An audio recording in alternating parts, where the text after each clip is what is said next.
All right, hey, how's it going? I'm out here walking again around Rice University. This is my usual routine for walking. Go around the track and back home. It's about 5 miles, so it's a good deal. Um, Wanted to talk a little bit about what actually works in doing this, and that, in my experience, exercise is not enough. You really have to change what you're eating, or how you're eating, or how frequently you're eating it in some way to affect a caloric deficit. Because if you're not doing that, it really doesn't matter how much you're exercising, how hard you're hitting it. If you're not winding up with a caloric deficit at the end of the day, or at the end of the week, if you're counting weekly, you're not going to have much success, or at least you're going to see so little success. You're going to see so little progress, you're going to get frustrated and stop. Because exercise is not easy to maintain on a daily basis, especially the kind of exercise that really gives results. For example, my dad, when he was in his mid-50s, I'm 50 now, by the way, in case you didn't know. In his mid-50s, he was running quite a bit. My dad was really fond of running his whole life, his whole adult life anyway. And he went through a period in his mid-50s where he was running around the same rice track every day for a total of maybe 6 or 7 miles at a time. So he was creating a massive caloric deficit every day because of that. And because of that, he was able to lose weight. He got really skinny. It was the skinniest I'd ever seen him his whole life, I think. And he definitely was not tracking what he was eating, and he was basically eating whatever he wanted to because he was creating such a huge deficit. Probably, I don't know. I mean, way more than 1,000 calories a day, I would imagine.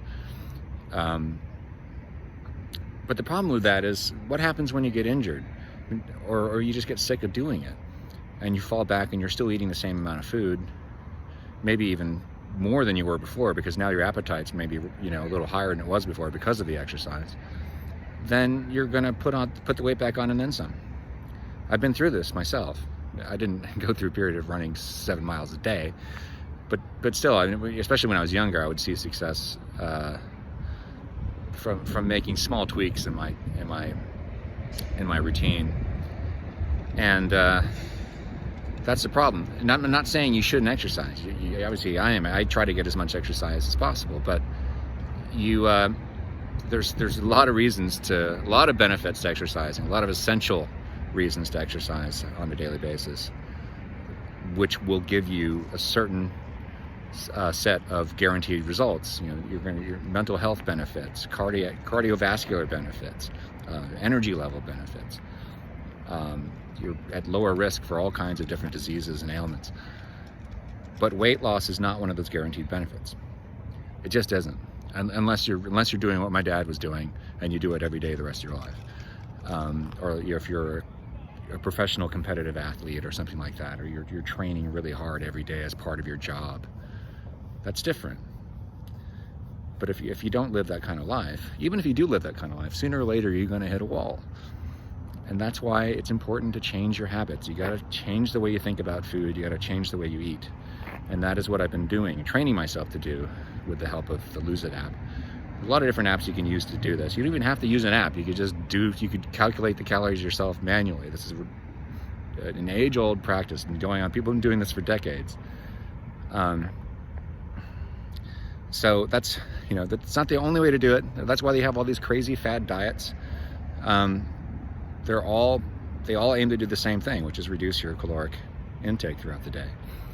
And but just like with the crazy exercise, some of those diets are a little on the extreme side and drive people crazy after a certain point. So that's why I like doing it this way, because I get to choose what I eat when I eat it. If I want to have a piece of cake or something, or a pint of Ben & Jerry's one day, I'm going to do it because I know I can budget for it, and I take responsibility for it. Everything I eat, I take responsibility for. And that is really the key.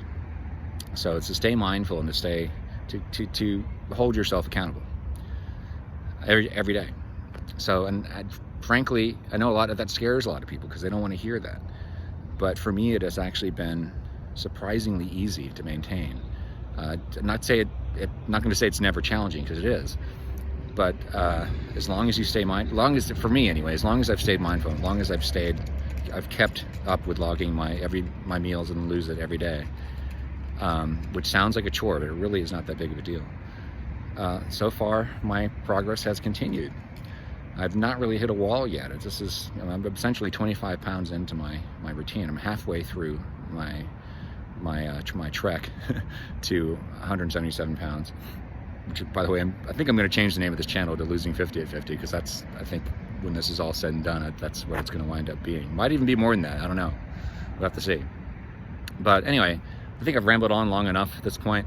So I'll see you again later. Hopefully I can elucidate my thoughts in a more thorough manner at some point in the future. But right now, I just wanted to get these thoughts out while I have time, because I'm very busy right now.